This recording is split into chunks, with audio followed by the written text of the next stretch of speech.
প্রার্থনা ও ছাত্র জনতার গণমিছিল নামে নতুন কর্মসূচি পালন করবে বৈষম্য বিরোধী ছাত্র আন্দোলন। শুক্রবার জুমার নামাজ শেষে তারা গণমিছিল করবে। বৃহস্পতিবার বৈষম্য বিরোধী ছাত্র আন্দোলনের সমন্বয়ক আব্দুল কাদেরের পাঠানো এক বার্তায় এই তথ্য জানানো হয়। ওই বার্তায় বলা হয়, আপনারা জানেন আমরা আমাদের কোনো ব্যক্তি স্বার্থের জন্য আন্দোলন করছি না। আমাদের আন্দোলন আপনার ও আপনার সন্তানের মুক্তির জন্য। কি অপরাধ ছিল আমাদের? সাংবিধানিক অধিকার চাওয়াটা কি আমাদের অপরাধ? কি অপরাধে শত শত ভাইদের হত্যা করা হলো? আমরা এর জবাব জানি না, কিন্তু এর জবাব ও বিচার না নিয়ে আমরা আমাদের আন্দোলনকে থামাবো না।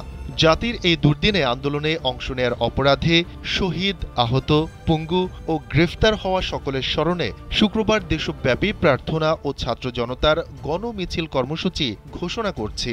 এবার ব্যাংকও আপনার হাতের মুঠোয়। Balance transfer, mobile recharge, bill pay থেকে শুরু করে যা চান সব হবে এক মুহূর্তে। NRBC planet.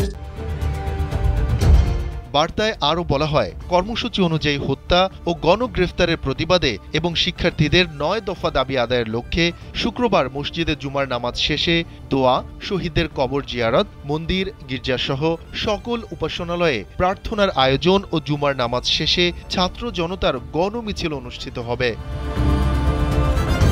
বৈষম্য বিরোধী ছাত্র আন্দোলনের বার্তায় আরও বলা হয়, শ্রমিক, পেশাজীবী, সংস্কৃতি কর্মী, গণমাধ্যম কর্মী, মানবাধিকার কর্মী, বুদ্ধিজীবী, আলেম ওলামাসহ বাংলাদেশের সকল স্তরের নাগরিকদের প্রতি আহ্বান জানাচ্ছি যে শুক্রবার প্রার্থনা ও ছাত্র জনতার গণমিছিল কর্মসূচিকে স্বতঃস্ফূর্তভাবে সফল করে তুলুন।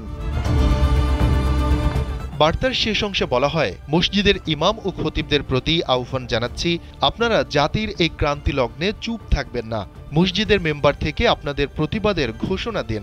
মাদ্রাসা শিক্ষক ও ছাত্রদের প্রতি আহ্বান জানাচ্ছি, আপনারাও জাতির দুর্দিনের কাণ্ডারি হন। এই দুঃসময় ঘরে বসে না থেকে হত্যা ও গণগ্রেফতারের প্রতিবাদ এবং ৯ দফা দাবি আদায়ের লক্ষ্যে বাদ জুমা মসজিদ ও মাদ্রাসা থেকে ছাত্র জনতার গণমিছিল বের করুন। শফিকুল ইসলাম শান্ত, কালবেলা।